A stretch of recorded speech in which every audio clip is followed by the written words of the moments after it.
Ajá, te cansaste de ser resiliente y ahora qué, dejas de luchar, te resignas, esperas que la vida simplemente cambie.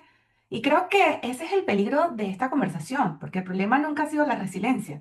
El problema fue haber convertido la supervivencia en un estilo de vida, porque cuando soltamos la resiliencia sin encontrar algo que la reemplace, el vacío puede llenarse de desesperanza, de miedo y de oscuridad. Pero la verdadera pregunta acá no es si debemos dejar de ser resilientes o que si estamos cansados de ser resilientes, porque la verdadera pregunta es, ¿qué queremos que dirija nuestra vida a partir de ahora? O a partir de ese evento que te llevó a activar la resiliencia. Y si el problema no es la resiliencia, sino el lugar es desde donde estamos usando la resiliencia. Hace algunos días leí una frase que me hizo detenerme un poco y esa frase decía, me declaro en anarquía ante la resiliencia.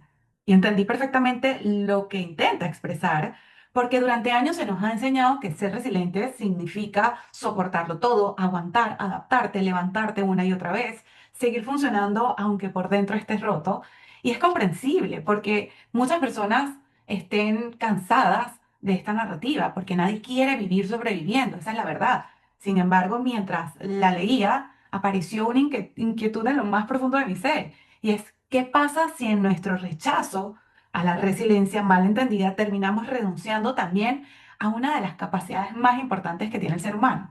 Creo que ahí es donde está el verdadero debate, porque no se trata de abandonar la resiliencia, se trata de dejar de idolatrarla. La resiliencia no debería ser el destino, la resiliencia es una respuesta que no tiene que ver con un propósito de vida, es el puente que nos ayuda a cruzar una tormenta, pero nadie que yo sepa construye una casa encima de un puente. Cuando una persona lleva 10, 20 o 30 años siendo resiliente, muchas veces ya no vive, solamente está resistiendo. Su identidad gira alrededor del dolor que logró soportar. Y eso termina siendo de otra forma como un tipo de esclavitud, pero tampoco podemos glorificar la rendición. Y aquí es donde me preocupa esa parte del discurso que se está viendo actualmente. Y es que vivimos en una época donde con razón se habla de validar las emociones y es algo que definitivamente debemos hacer, entender que llorar no es una debilidad, que sentirse agotado no es un fracaso, que aceptar que algo duele es profundamente humano.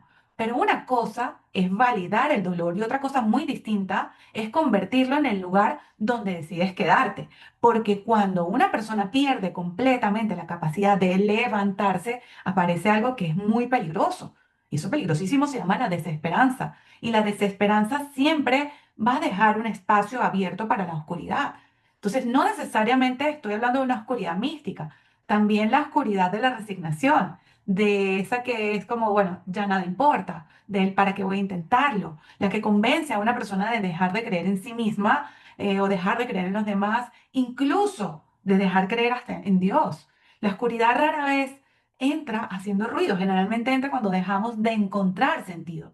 Entonces, ¿qué podemos usar en lugar de la resiliencia? Creo que necesitamos cambiar de palabra probablemente, no porque la resiliencia sea mala, sino porque hay momentos en donde esta palabra se queda corta. Y la palabra que hoy necesitamos puede ser propósito, porque el propósito cambia completamente la dirección del sufrimiento cuando solo eres resiliente porque sobreviviste a un golpe, a una situación dolorosa, a algo que inesperado. Cuando encuentras propósito, el golpe deja de definirte y ya dejas de preguntarte cómo aguanto esto. Y empiezas a preguntar, ok, ¿qué voy a hacer con esto que me tocó vivir? Y esa pregunta puede cambiar la vida entera de una persona, porque también necesitamos esperanza, no una esperanza ingenua, no la que espera que todo se arregle por obra y gracia del Espíritu Santo, sino la esperanza que la Biblia lo explica, y es la certeza de que todavía existe un camino aunque no puedas verlo, porque la fe no va a eliminar el dolor. Le impide al dolor tener la última palabra, porque lo que realmente necesitamos al final es paz. No la paz que llega cuando desaparecen los problemas, sino la paz que dirige nuestras decisiones mientras los problemas siguen existiendo, porque una mente alterada por el miedo siempre va a elegir sobrevivir. Una mente guiada por la paz, al contrario, puede volver a construir. Así que necesitamos sentido. Y Víctor Frank, sobreviviente de los campos de concentración nazis, lo escribió de forma extraordinaria. Quien tiene un porqué para vivir puede soportar cualquier cómo. No estaba glorificando el sufrimiento, estaba diciendo que el significado transforma nuestra relación con él. Y esa idea conecta profundamente con la visión, de repente un poco más apegada a Dios, por ejemplo, porque Dios realmente no promete una vida sin tribulación, promete que ninguna tribulación será inútil si permitimos que esto nos transforme. Entonces, quizá la verdadera evolución sea no vivir para ser resilientes, no vivir para resistir, no vivir esperando a ver cuál es la próxima batalla que me toca, porque la resiliencia no puede ser una parte de tu identidad o lo que define tu identidad, sino se trata de usarla como un puente para luego llegar al otro lado y poder vivir con propósito. Que cuando llega una tormenta tengamos resiliencia para atravesarla, pero que cuando termine tengamos el valor de volver a vivir. Porque Dios no nos creó únicamente para soportar la vida, nos creó para dar fruto, para servir, para amar, para construir y caminar hacia el propósito para el cual fuimos llamados.